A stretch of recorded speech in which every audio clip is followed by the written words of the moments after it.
Glória a Deus. Eu coloquei o celular aqui só para poder ver, ou pelo menos ver o nome um pouco dos irmãos, né, que estão com a gente em casa também, né?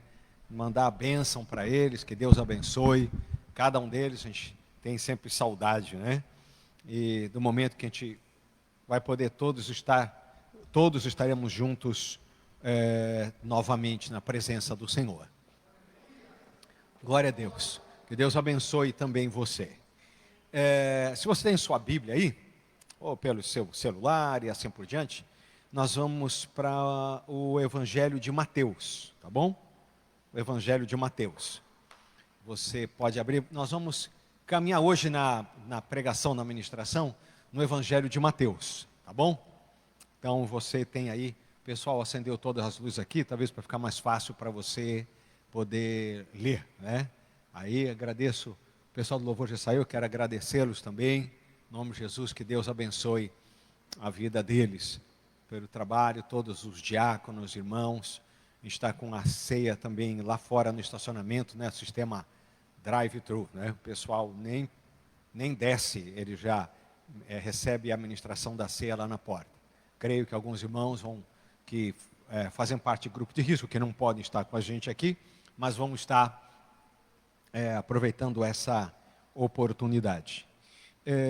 Eu quero, nesse momento, estar levando você a um entendimento, a uma reflexão, também estar orando a Deus por uma nação, né? Aqui da América Latina, várias delas estão na mesma luta que a gente, mas está orando especificamente esta semana pela Bolívia, tá bom? Eu fui missionário na Bolívia, dirigi junto à igreja lá com o pastor Eduardo da Silva, que era o meu mentor na época, e tive o privilégio de estar naquele país. Eu digo privilégio, eu era muito novo ainda, fiz 23 anos lá, hoje estou indo para os meus 59, mas o meu aniversário de 23 anos foi na Bolívia, em Cochabamba, junto com um povo maravilhoso, com irmãos assim que nos receberam. Durante o ano que eu estive lá, fui muito, muito abençoado, tive experiências maravilhosas com Deus, que marcaram a minha história, o meu ministério e assim por diante. E hoje é o primeiro domingo também de agosto, lá nas igrejas, lá também eles estão ministrando a ceia, e eu imagino que os irmãos, os nossos amados irmãos lá na Bolívia, estão num momento muito dolorido, num momento muito crítico, porque algumas medidas de restrição e de perseguição para com a igreja do Senhor Jesus estão acontecendo lá. Isso já tinha acontecido algumas vezes, essa intenção lá. Para você ter ideia, isso não é muito, é bem antigo lá, eu estive lá no início da década de 80, e para a gente poder realizar cultos num certo período lá, nós tínhamos na igreja um documento chamado salvo-conduto, que permitia que a gente realizasse o culto, dentro de um tempo lá de restrição. Mas hoje eles estão enfrentando essa guerra lá, onde você vai ver uma série de intenções muito assim pesadas contra a igreja do Senhor, contra o evangelismo, a ministração da palavra. Nós não vivemos, antigamente nós sabíamos disso do outro lado do mundo, e agora um país que você pode pegar um ônibus, um trem, atravessar a fronteira a pé, está vivendo um processo desse. Alguém pode dizer, eu acho que é fake news, pastor. Entre em contato com os irmãos de lá, pergunte para os pastores o que está acontecendo. E nós precisamos ter muita sabedoria, meus irmãos, porque esse ano é um ano de mudança dos poderes municipais, né? Então os cristãos aqui precisam ter muita sabedoria em quem vão votar, qual é a linha, qual é a ideologia que caminha e que se move para tentar impedir o crescimento da igreja do Senhor Jesus. A liberdade que nós temos para falar de Jesus, para abrir igrejas, para falar de Deus, fazer evangelismo, sem nenhum cerceamento. Precisa começar a acontecer um despertamento nos cristãos, amém ou não? Porque se você ficar dormindo, quando você vê, entrou dentro da sua casa. Assim como você tem países pelo mundo afora, como por exemplo a Coreia do Norte, onde as crianças elas são doutrinadas para poderem delatar os pais até, se falam de Deus ou de Jesus na sua casa. E assim por diante. Eu não quero usar o tempo agora da ministração da palavra de Deus, mas se depois você quiser saber mais alguma coisa, você pode me procurar pessoalmente, né, ou pelas redes sociais, eu converso com você. E o que eu falo para você se a gente não despertar, não podemos deixar isso acontecer. E esse ano tem eleição, depois tem outros tipos de eleições, e a tua responsabilidade é grande. Eu falo, a minha responsabilidade é essa que eu já estou agarrado, é de levar a palavra de Deus. Está gravando? Eu vou falar para você, enquanto puder, legalmente eu vou pregar a palavra de Deus. E quando não puder legalmente, eu também vou continuar pregando a palavra de Deus. Não é novidade nenhuma isso, para nenhum pastor. E se acontecer no Brasil um cerceamento da liberdade religiosa, vocês já sabem, né? Que os primeiros que vão ser presos, exterminados, como foi em todo mundo, é a liderança, são os pastores, são os missionários, as pastoras, os apóstolos, os bispos, e assim por diante. Hoje no Brasil temos 150 cidades onde a igreja está proibida de funcionar por conta da pandemia. Mas isso por trás tem um viés para impedir a obra de Deus de continuar em frente também.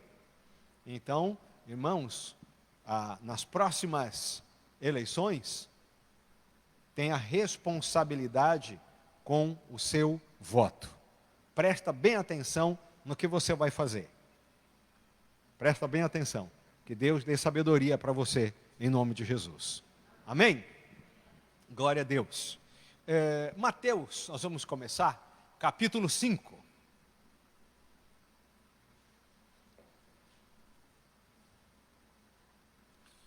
O tema é os valores autenticados por Jesus. A conduta autenticada por Jesus.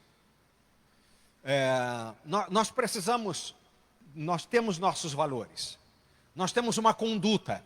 Você tem a sua conduta, você tem os seus valores, você tem as suas escolhas, você tem as suas opções, você tem o teu livre arbítrio.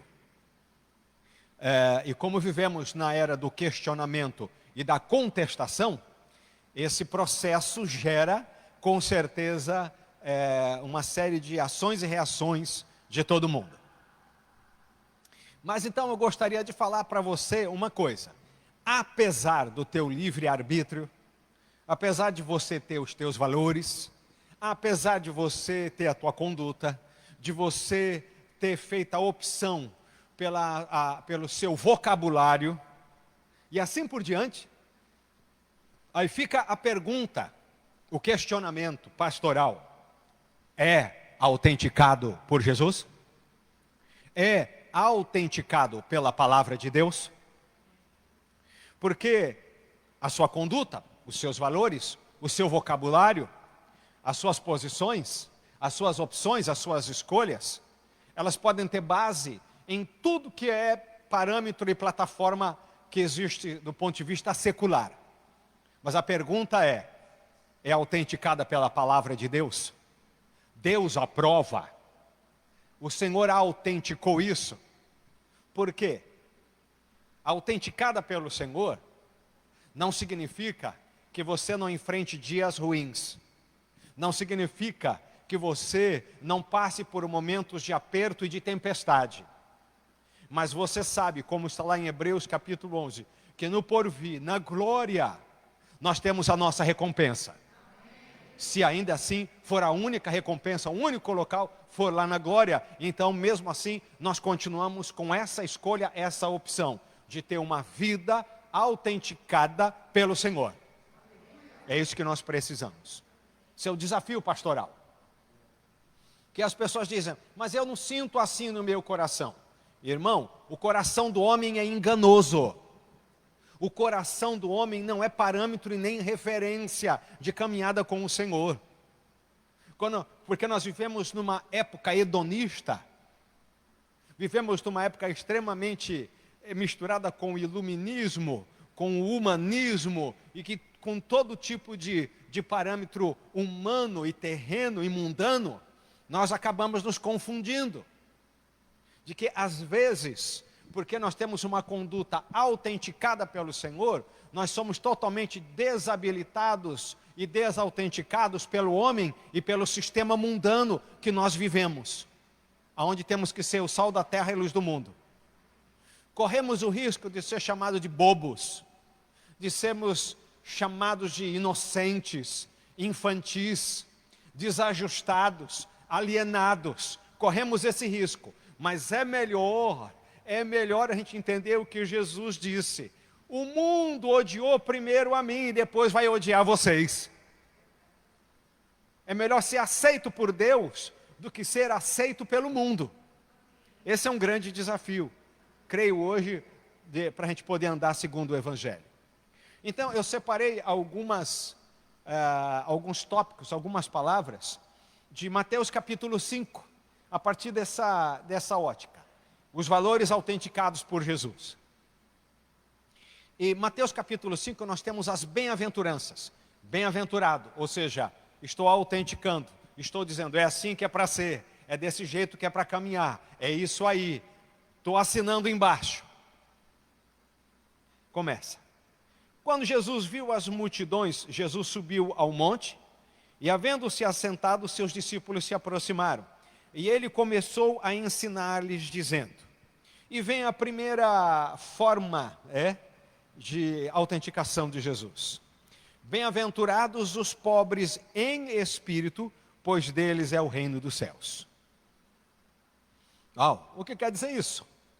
Bem-aventurados em espírito, os pobres em espírito, porque deles é o reino dos céus. E Jesus está dizendo, pobre em espírito, despojado em espírito, aquele que deliberadamente se esvaziou em espírito, para dar espaço, para ter campo, para receber aquilo que Deus quer colocar, aquilo que o Senhor Jesus quer pôr, aquilo que Ele deve pôr. O grande problema é que tem muita gente entulhada, tem muita gente tão sobrecarregada em espírito, no seu espírito, que ele não aprende mais nada, ele não tem espaço para mais nada, tudo ele questiona, tudo ele alterca, tudo ele bate de frente, tudo ele diz, não, mas acontece que, não, mas é que acontece que, é que. Como eu digo, essa época é da contestação e do questionamento. E uma criança de 4 anos é capaz de contestar e questionar por muito tempo um adulto. E quando alguém está tão cheio, tão sobrecarregado, tão acumulador, e eu vejo que a internet hoje é um tempo, é um período onde você se acumula, o seu espírito fica tão sobrecarregado que você não consegue nem andar, igual aqueles programas que mostram dos acumuladores, né? Se você é um deles, que o Senhor liberte você, e você comece a liberar tudo. E começando pelo seu espírito, de liberar. Tem gente que já se sobrecarregou de todas as mágoas dos ressentimentos, de todos os traumas, de todas as experiências, de todas as informações desse vírus, e de tudo isso, tanta preocupação, que não tem espaço para uma vírgula de Deus. Não tem espaço para um nada de Deus. Irmão, em nome de Jesus, Jesus está dizendo, sabe quem é o bem-aventurado? Sabe qual é a conduta que ele está autenticando? Aqueles que todos os dias fazem um autoexame e dizem assim, melhor eu jogar fora essas coisas aqui. Melhor jogar fora essas coisas aqui. No prédio lá que eu estou morando, lá tem aquelas garaginhas que são fechadas, né? E quando os vizinhos abrem a garaginha fechada, eu olho assim e falo, meu Deus. Todo tipo de cacareco vai indo para aquela garaginha fechada. Depois eu vejo. depois eu vejo. Isso guarda que depois eu olho. Guarda isso que depois eu vejo o que eu faço. Guarda isso que depois eu vejo o que eu faço. E vai acumulando. Você imagina um espírito que já acumulou todo tipo de cacareco, todo tipo de ressentimento, todas as experiências, tudo que já não é mais funcional, só junta barata. Não tem espaço para o bom. Deus olha e diz, ó, podia receber uma bênção maior aqui, tem isso, né? Tem que ser o menor carro para caber na garagem, porque ela está totalmente ocupada por todas as tralhas, por todas as coisas que não são mais úteis, não são mais funcionais. Talvez Deus está dizendo, eu queria dar um carro de fogo novo para esse meu irmão hoje aqui, mas não cabe mais nada na vida dele, é só entulho.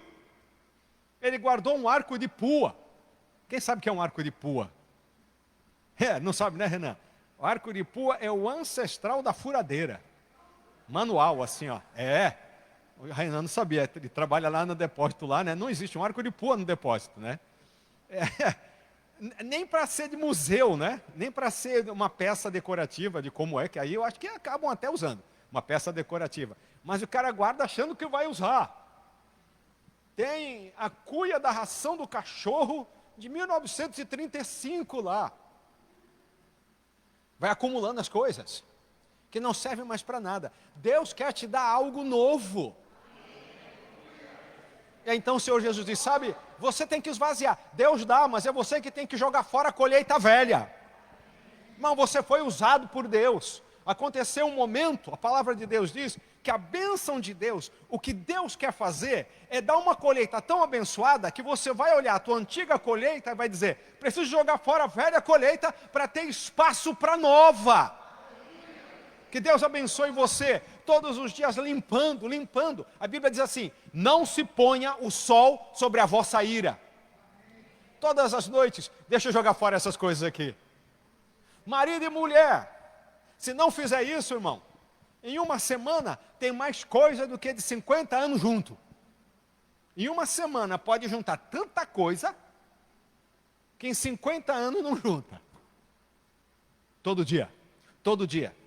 O povo que vai casar, quando está perto de casar, eu falo assim, presta atenção, Cida, depois fala para o ar. Na hora de casar, a gente se aborrece muito, não é?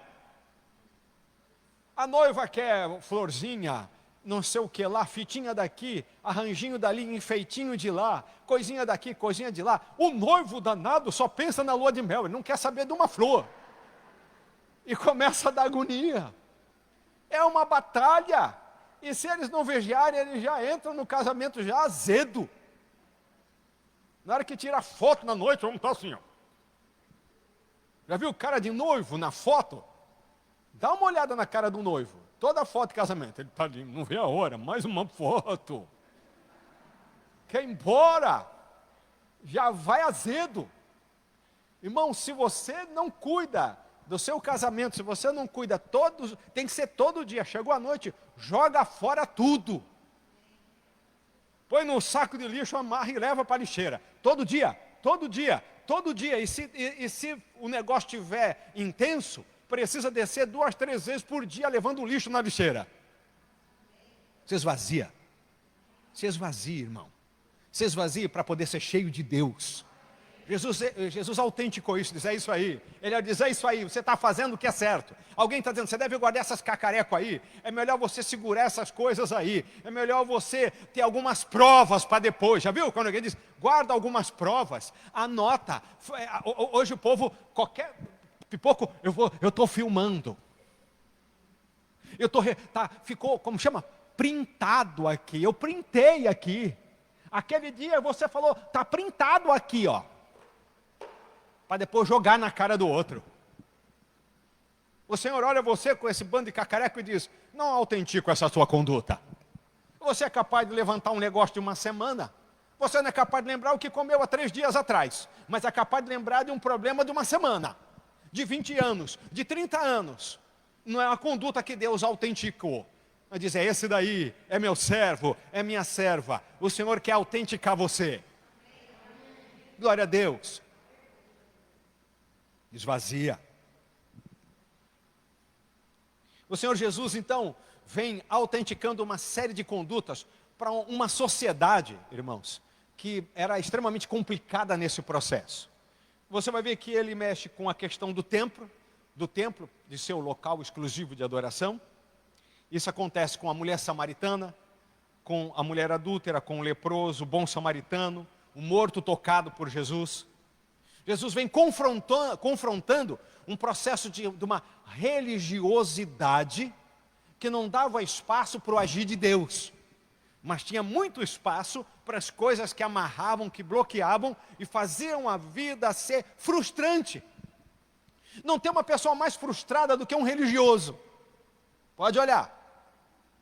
Porque ele é sobrecarregado de não podes, de parâmetros que não funcionam, que não trazem alegria, não trazem paz, mas são um fardo para carregar. O cara se torna um fariseu de plantão.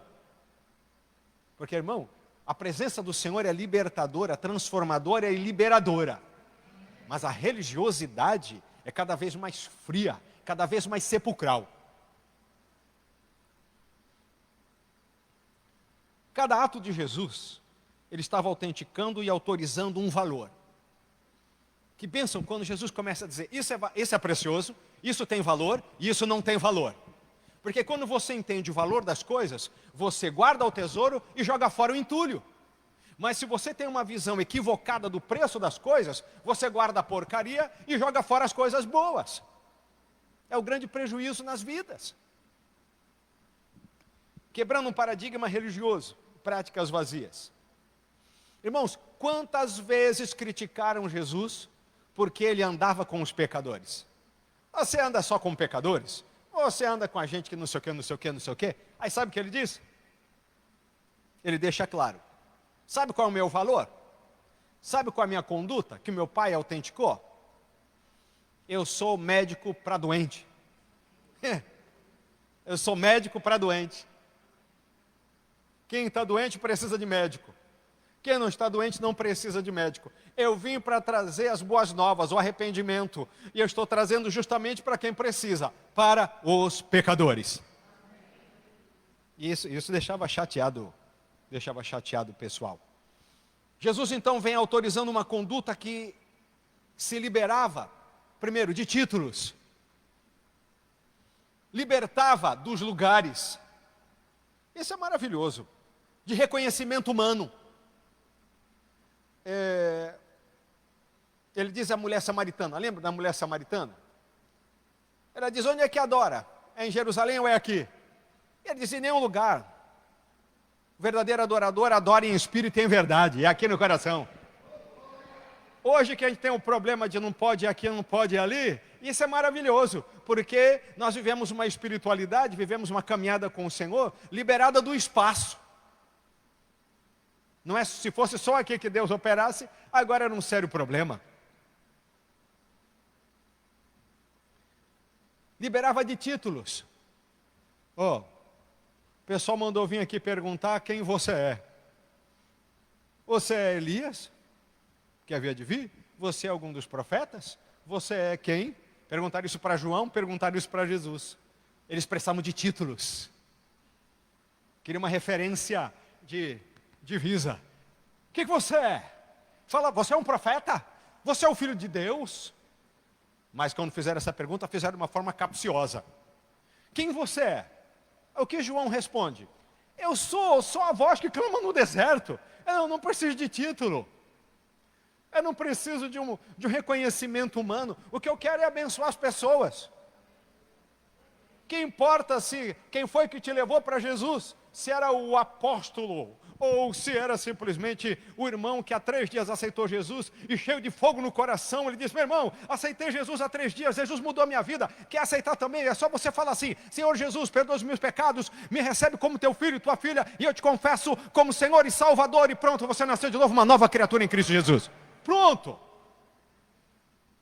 Liberto. Sem problema de título. Sem problema de nome, sem problema de lugar. A pessoa está na calçada, no ponto de ônibus. E você olha e diz, eu não preciso estar com ela dentro do templo ou debaixo do guarda-chuva, seja onde for, para dizer, Jesus te ama e pode mudar a tua história agora. Em 3 segundos. Não precisa de uma oração eu quero uma oração forte. Lógico, todo mundo quer uma oração forte, eu compreendo.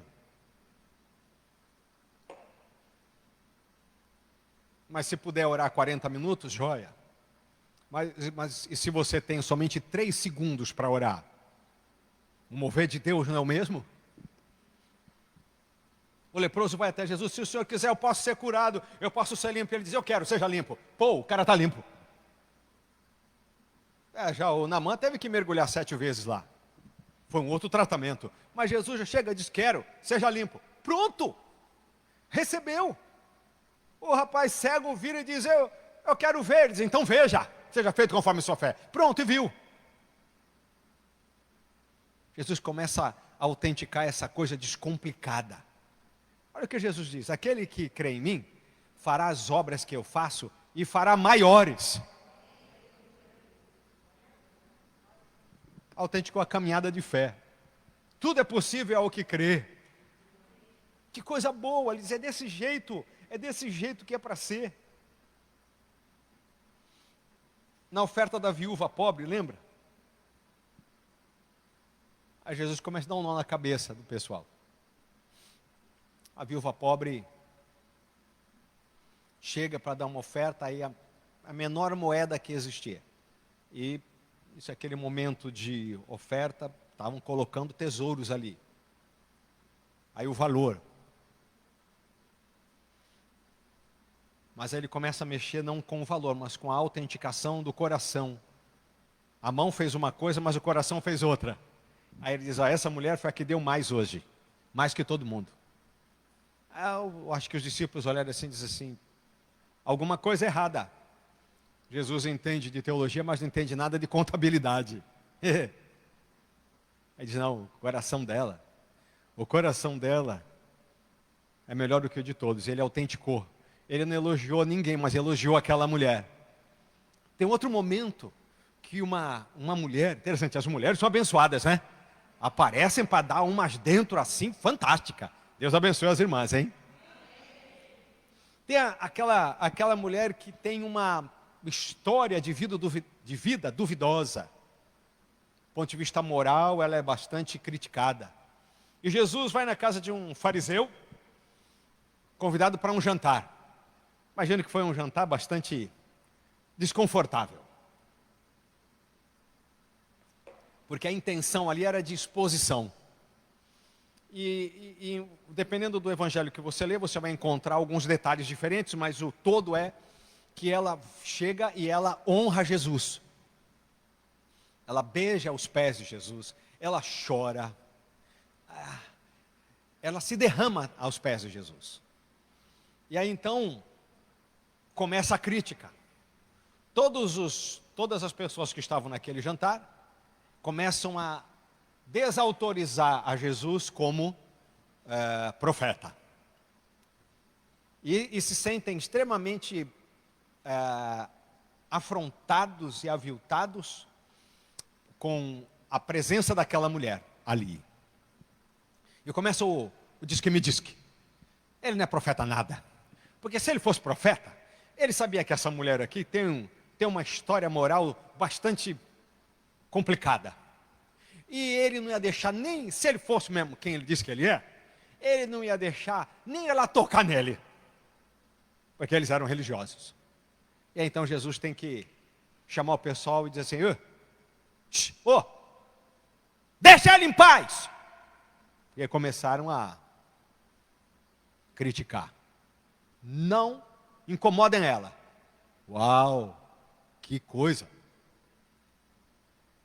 Ele disse: essa mulher que vocês estão negativando foi a única que entrou aqui dentro e me honrou. Que coisa. Ninguém aqui beijou os meus pés. E desde que eu cheguei, ela não para de beijar os meus pés, de chorar, de enxugar os meus pés com as suas lágrimas. Quando eu cheguei aqui, vocês tinham que ter lavado os meus pés, porque qualquer pessoa que chegasse da rua fariam isso. Negaram para Jesus todo e qualquer reconhecimento mínimo e básico como um hóspede. Ele não estava nem falando como Senhor, mas como hóspede, como pessoa comum. Ele falou, o que esta mulher está fazendo vai ser lembrado e vai ser ministrado todas as vezes que o evangelho for pregado. Autenticou. Ele falou, sabe o que está acontecendo aqui? Um processo de arrependimento. E ela vai sair daqui justificada. Ela vai sair daqui mudada. Eu estou autenticando, eu estou aprovando o que ela fez e o que ela está fazendo. Meus irmãos, quando nós ouvimos isso do Senhor, não é? Que o Senhor está aprovando a nossa conduta, a nossa vida. Coisa maravilhosa. Glória a Deus. 3. Os despojados em espírito para poderem ser abastecidos. Um espírito tão liberado de espaço que cabe o reino de Deus dentro dele. O versículo 4. Bem-aventurados os que choram, pois serão consolados. Ele está dizendo, aqueles que choram com a motivação correta. Que o que toca o coração deles é aquilo que mexe com os céus. Nós gostamos do texto. O que concordarem na terra será concordado no céu. Mas a motivação na terra dos filhos de Deus, dos homens, das mulheres de Deus, tem que ser a mesma motivação do céu. Nós temos que estar alinhados com o céu. Estão entendendo? Amém? A motivação correta. Aquele que sente a dor, que se identifica com a dor de Deus, a ponto de aguardar ser consolado pelo próprio Deus. Eu sei que a minha dor, eu sei que o meu choro, eu sei que a minha indignação, eu sei que o que me motiva é aquilo que os céus já disseram que é o certo, que é o correto. E eu sei que nessa caminhada com o Senhor, eu não vou precisar virar revolucionário, porque eu vou ser consolado, ainda que seja no dia final, com a ação de Deus. 5. Bem-aventurados os humildes, pois herdarão a terra.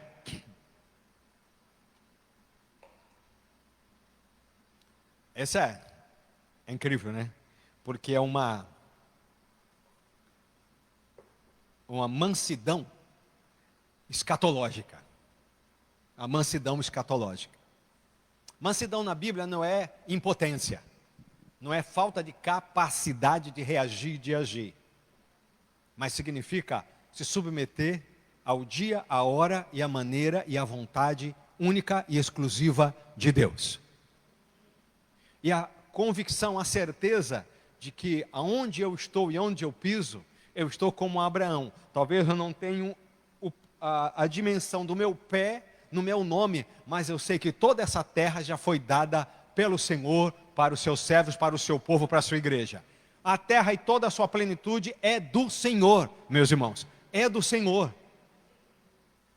Mas e todos esses poderes, e todos esses homens que estão aí, e todas essas injustiças, isso tem dia e hora para acabar. Isso vai ter uma resposta de Deus, e todo esse sistema vai ser colocado um ponto final pelo Senhor, onde Ele vai dizer, chega, acabou, a terra e todo o reino é meu.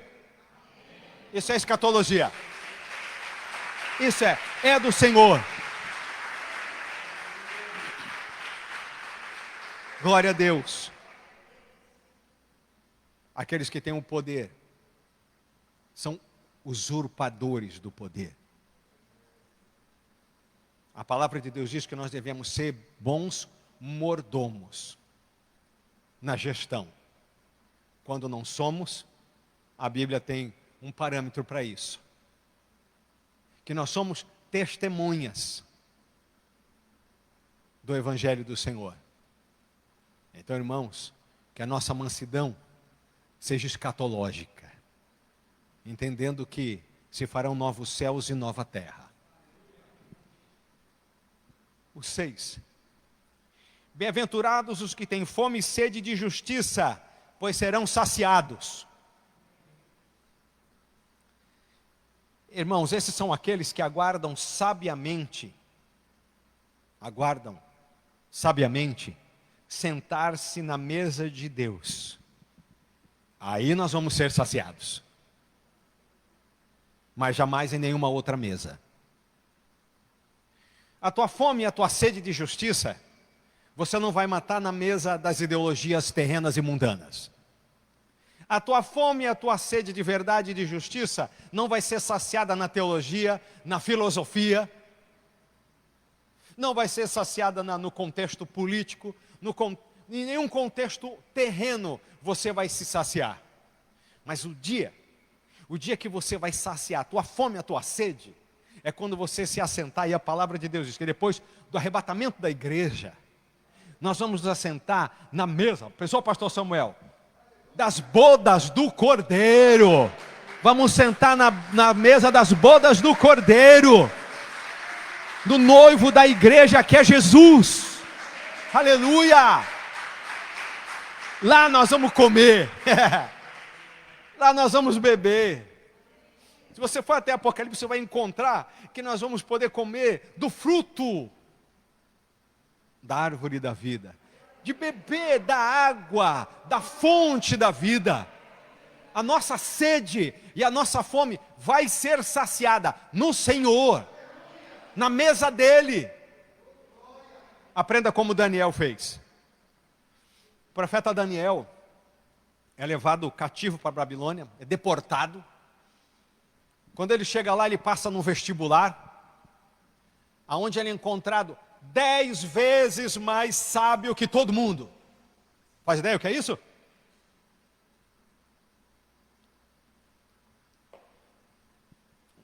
Uma nação que tentava absorver tudo que existia de tecnologia da época, toda a ciência da época, eles puxavam tudo para eles.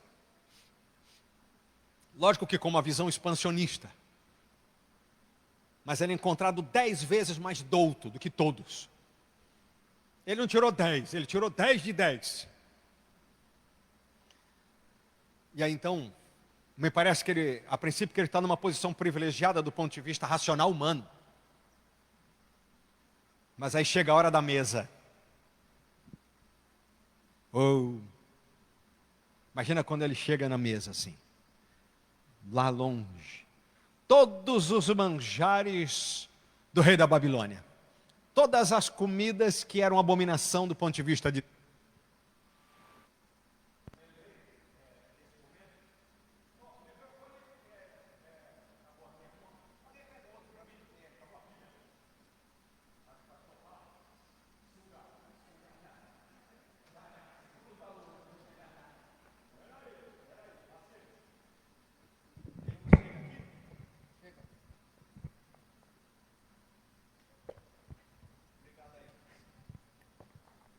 Obrigado. Pessoal de casa tá ouvindo aí? Dá um joinha aí, avisa aí a galera aí. Então, estava falando aqui. Você imagina essa mesa. E eu me lembrei de um dos últimos retiros de casais que nós fomos, ou algum outro retiro, lá em Águas de Lindóia, né?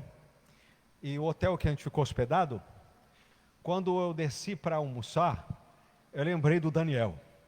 Porque tinha um tacho, e lá é Minas, né? Tinha um tacho que era maior que essa mesa assim, redondo, e uma montanha desse tamanho assim, ó, de torresmo. Imagina, Andrade. Mas era uma montanha assim, ó. E quando a gente entrava no refeitório, né? Quando o pessoal saía assim do corredor, e vamos almoçar, que entrava no refeitório, a primeira coisa que via era aquela montanha assim, de torresmo, naquele tacho. Todo mundo fazia... E aí você imediatamente olhava aquilo e dizia, vou comer só um, né? Mas não dava, porque era uma montanha assim, ó, um absurdo, Marquinhos. E eu fiquei observando então a entrada do povo, sabe, Bela? Fiquei observando.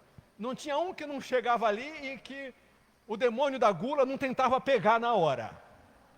Porque quando você entrava, olhava, todo mundo entrava e dizia, ui! O outro, nossa! O outro, lembrava imediatamente do colesterol, vesícula, acho que pensavam na hora, meu Deus! E eu brinquei com o rapaz lá que servia, mas vocês foram maldosos, né? Colocar um tacho desse de torresmo, mas na entrada, Às vezes, né, irmãos, a mesa que o mundo coloca na nossa frente é sedutora. O diabo não vai colocar as coisas ruins. Ele vai tentar te atrair, ele vai tentar te seduzir. O microfone tá bom? Ele vai tentar justamente isso, te seduzir. Vai colocar um manjar que provoca uma sedução em você. Agora, será que tá bom? Obrigado. Glória a Deus. Não é assim? Mas aí voltando para o Daniel, o que o Daniel faz? O profeta Daniel. Ele olha a mesa. Eu imagino que aí o pessoal todo vai sentar, né?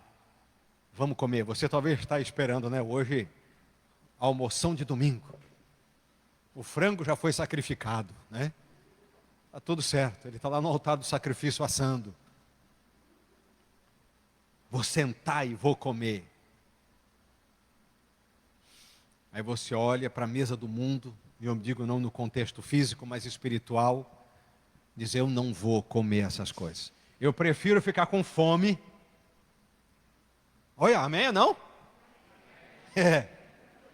Ela está com fome, né? Eu prefiro ficar com fome do que comer as coisas que o inimigo está colocando, que vão ser laço para a minha vida. Eu não vou me alimentar das mágoas, não vou me alimentar da luxúria, não vou me alimentar da minha própria razão, não vou me alimentar do meu próprio direito. Aí as pessoas começam a se empanturrar disso, e aí ficam totalmente intoxicadas. Misericórdia. Por isso que o Senhor Jesus diz: sabe qual é a conduta autenticada? É aquele que não come nada do mundo e ainda sorri. Irmão, a gente não tem vontade? Me diga se a gente não tem vontade. Você recebe uma malcriação, você tem vontade de devolver. Vou devorar esse cara, vou morder a cabeça dele.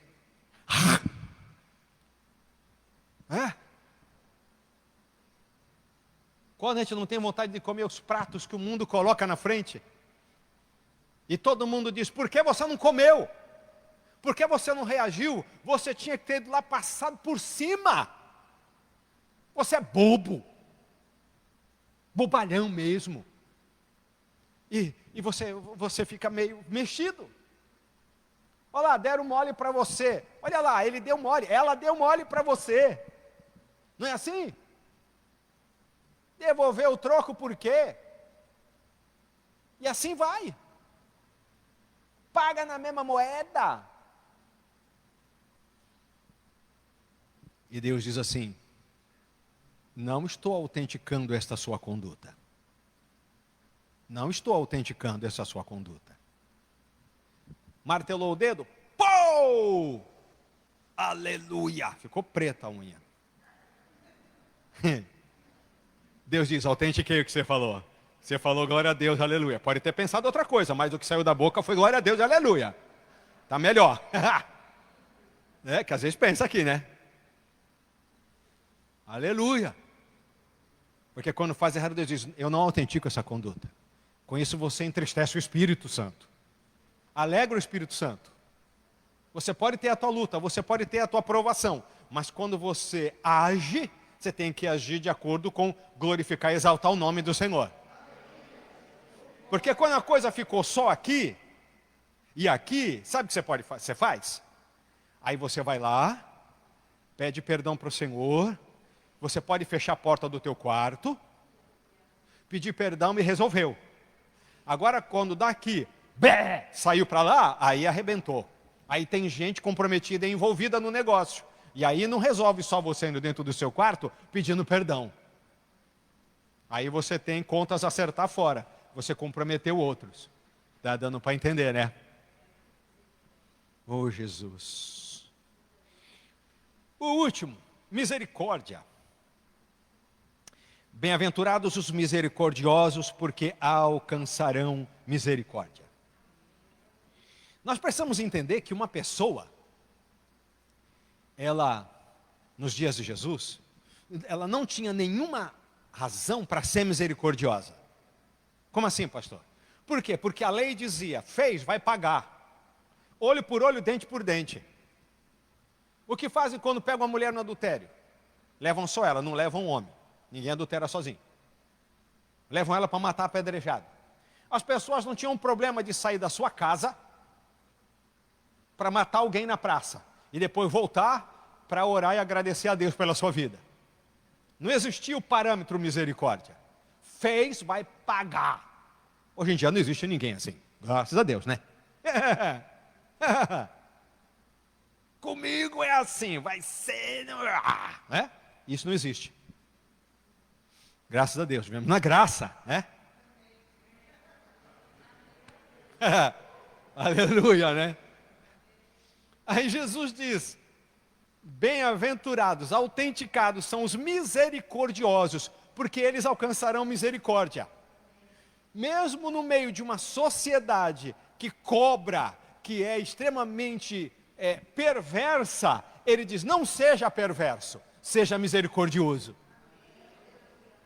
Era uma cultura religiosa que matava as pessoas em praça pública. E ele está dizendo, sejam misericordiosos. Eles vêm virando de cabeça para baixo o negócio, né? Misericórdia.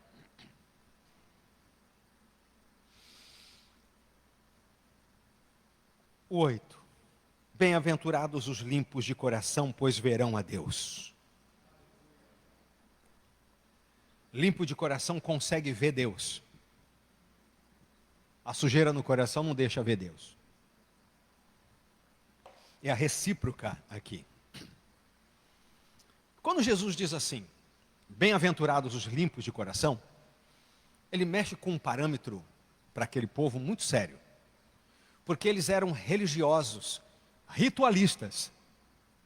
Você não pode esquecer que nos dias de Jesus, o pessoal vivia o Antigo Testamento, vivia a lei. Vivia os parâmetros do judaísmo do mais pesado. Aonde a maneira de poder se aproximar de Deus era extremamente complexa, extremamente sofisticada. Isso do ponto de vista negativo. Um sacerdote, para poder fazer a ministração, ele tinha que tomar 7 banhos rituais antes de fazer o ofício sacerdotal. A roupa que ele ia usar tinha mais de 21 adereços diferentes. Alguém para apresentar um sacrifício precisava uma observância enorme. Eles estavam acostumados com uma observância religiosa externa, fantástica. Eles tinham uma vitrine impressionante. Tanto que, lembra, Jesus diz assim, viu só como é que são os fariseus na hora que eles oram? Ele vai para a praça pública orar, que é para todo mundo saber que ele está orando.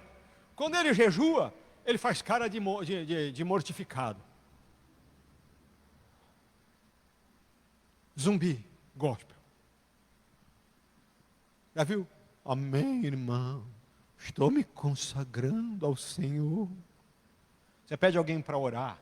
Isso já é um resquício. Ora aí, irmão. Nós estamos rindo, conversando. Ora, irmão, por favor. Pois é que eu oro. Senhor, meu Deus. Oh, meu Deus. Nesse momento. Todo mundo olha assim. Uau. O que aconteceu? Não dá para orar do jeito que você estava falando? Porque a gente parece que faz um personagem na hora de orar, né? Lógico, cada um tem o seu jeitão, mas tem um que você fala assim, uau! Você precisa só cuidado de ver o quê? Se isso não é só a casca por fora. Está entendendo o que eu estou falando, né? Uma aparência por fora conseguiu dar o maior trato. Você viu hoje? Gostou de mim assim? Falei, vou pôr meu terno, blazer? Vou pôr isso aqui. Ô, glória, pronto. O pastor hoje está de terno. Acho que hoje ele está na unção. Mas e lá dentro, o coração, será que limpou? Ou só varreu para debaixo do tapete? Aí o que Jesus disse? Você quer ver Deus? Limpa por dentro. Porque se limpar por dentro, vai aparecer do lado de fora.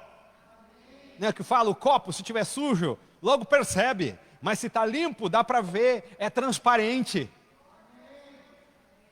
É isso que Jesus está falando. Está autenticando uma limpeza, uma faxina profunda, interior, um mergulho na presença de Deus, aonde eu estou limpo. Eu quero isso para a minha vida e quero isso para a sua vida também.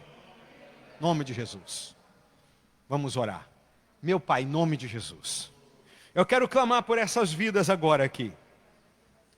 Os meus irmãos, minhas irmãs, que nesse momento, Pai, precisam refletir como o Senhor Jesus nos deixou, o apóstolo Paulo deixou aqui em 1 Coríntios. Examine-se a si mesmo. Nós queremos, Senhor, esse autoexame. E queremos realmente estar limpo de coração. Queremos ter misericórdia. Queremos, Senhor, uma mudança, uma alteração profunda na nossa conduta. Meu Deus, em nome de Jesus, abençoa os meus queridos aqui, meus irmãos, minhas irmãs. Põe a tua mão poderosa, Pai, em nome de Jesus. Senhor, aqueles que talvez estão em casa ou aqui, que ainda não têm Jesus como Senhor e Salvador, você pode entregar sua vida para Jesus agora, levantando sua mão, dizendo: Senhor, Senhor, nesse momento, eu estou erguendo minhas mãos, dizendo: Jesus, vem me salvar, e me socorre, me tira dessa vida, e a partir desse momento eu quero ser uma nova vida em Cristo Jesus. Em nome de Jesus, ó Pai, recebe estes e estas que entregam sua vida a Jesus, que a partir de agora te confessam como Senhor e Salvador. Meu Pai, em nome de Jesus, abençoa os meus irmãos e minhas irmãs aqui. Nós, Senhor, queremos ter uma conduta autenticada e aprovada por Jesus. Queremos nos liberar, Senhor, do fardo, das amarras, do jugo humano, do reconhecimento humano. Nós sabemos que todas essas coisas têm o seu lugar, têm a sua importância, mas em primeiro lugar é o teu reino, tua justiça. Em primeiro lugar queremos a aprovação do Senhor. Oh, derrama da tua bênção sobre os nossos amados aqui, sobre essas vidas, sobre você em casa, sobre os nossos irmãos. Visita, derrama da tua bênção, Paizinho. Eu clamo, peço em nome de Jesus. Amém, ó Pai. Glória a Deus. Aleluia. Que Deus abençoe tua vida. Que Deus abençoe a tua vida. Deus te abençoe. Deus te abençoe. Glória a Deus. Santo de Israel. Glória a Jesus. Glória a Deus.